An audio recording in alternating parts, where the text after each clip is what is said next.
Bismillahirrahmanirrahim. Assalamualaikum warahmatullahi wabarakatuh. Apa khabar semua? So kita sambung kepada topik yang kedua dalam chapter 1, iaitu Introduction to Programming Software. Sebelum kita dah tengok kepada hardware, ni kita tengok kepada software secara asas lah. So apa yang membezakan antara komputer dengan other machine adalah dia punya kemampuan untuk kita programkan dia, programmability ya.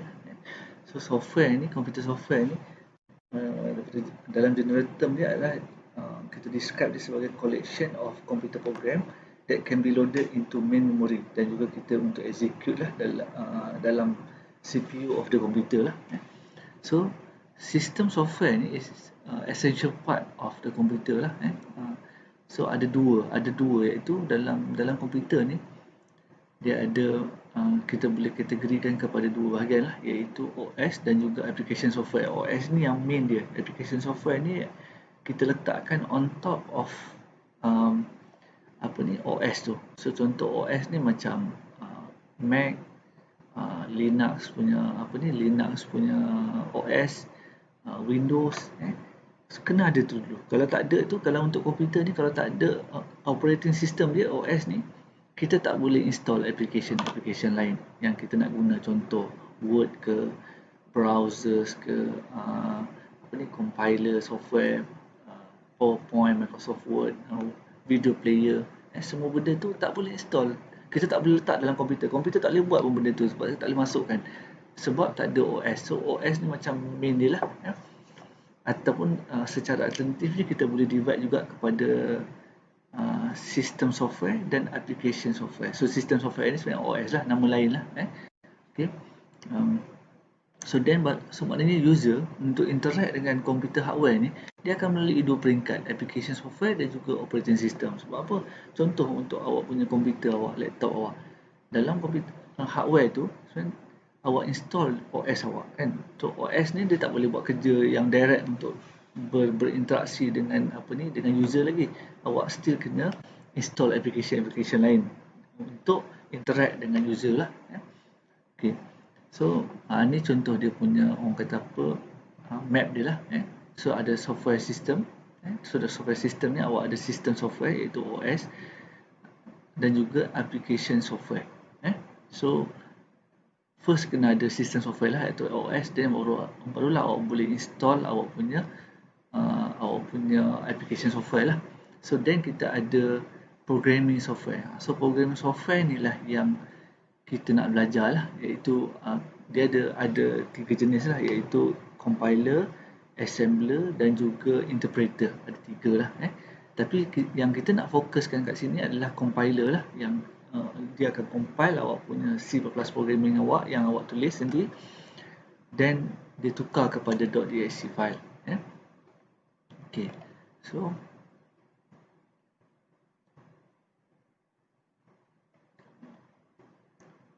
ini yang saya rasa yang untuk OS punya evolution ni, saya rasa awak boleh baca lah. So ini sebagai extra punya knowledge. So kita jump terus kepada application software. So application software ni dia refer ni lah, yang ini. So application software ni refer to program developed to assist user completing a specific task. So biasanya application software ni diwujudkan, didesign untuk laksanakan satu-satu task yang spesifik lah.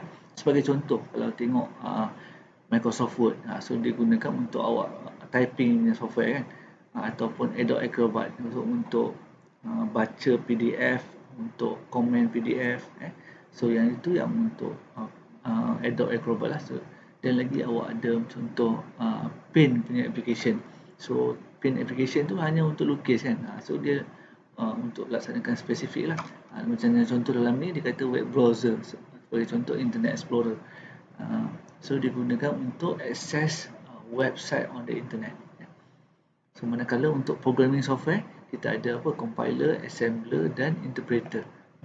So compiler ni biasanya dia digunakan untuk translate high level compile language to the machine language. So semua programming software ni biasanya tujuannya adalah untuk tukar, untuk convert daripada language, specific language dia kepada machine language. Machine language ni adalah bahasa yang komputer boleh faham lah. Itu kita panggil machine language. Sebab komputer tak boleh faham bahasa kita. Kita cakap bahasa Melayu ke bahasa Inggeris ke, komputer tak boleh laksanakan arahan. Dia kena convert dulu kepada bahasa yang komputer boleh faham, iaitu 1010 lah. So kalau awak boleh abang kata boleh cakap dalam bahasa yang mesin boleh faham, then memang awak very good lah. So biasanya kalau yang ada macam robot dan semua yang awak jumpa tu, dia dah ada dia punya translator dia. Awak cakap dalam bahasa awak, English ke bahasa Melayu ke, dia convert kepada specific language yang mesin boleh faham lah. So ada program lain dalam tu yang proses maklumat yang awak cakap tu lah. Okay. Then untuk computer programming language, okay, so ni kita tengok kepada computer programming language. So untuk computer programming language ni kita boleh pecahkan kepada dua, iaitu high level, yang kedua adalah low level. So kedua-dua high level dan low level ni dia ada dipecahkan kepada dua pula. Okay? So kita tengok kepada high level language. So untuk high level language ni kita ada high level compile language dan juga high level scripting language. Manakala untuk low level pula kita ada machine language. Ni yang paling rendah lah, yang tahap paling-paling selemah-lemah programming language lah. So machine language. So machine language ni bahasa yang machine boleh faham lah, yang paling basic sekali, iaitu dia biasanya dalam 101010 lah. Kemudian kita ada satu lagi yang low level language, ada assembly language. So kalau kita tengok tarifan sini, high level language ni easier to use, dan most software are written in high level language. So biasanya programming kita macam C++ ni adalah high level language. So apa, bila kita tengok program tu sebenarnya kita boleh faham. Berbeza dengan machine language yang low level language.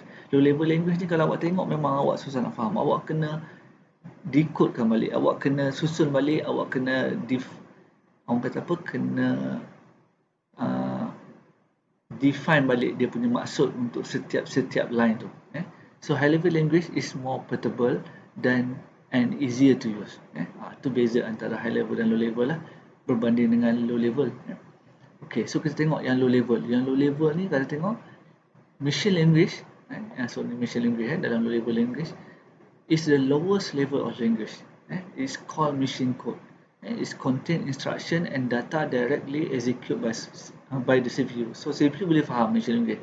So apa dia yang paling rendah sekali level dia.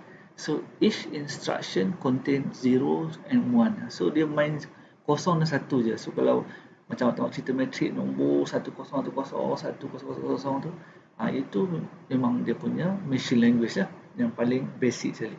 Kemudian kita ada assembly language. So assembly language ni dia lebih meaningful, kita lebih faham, tapi masih difficult lah.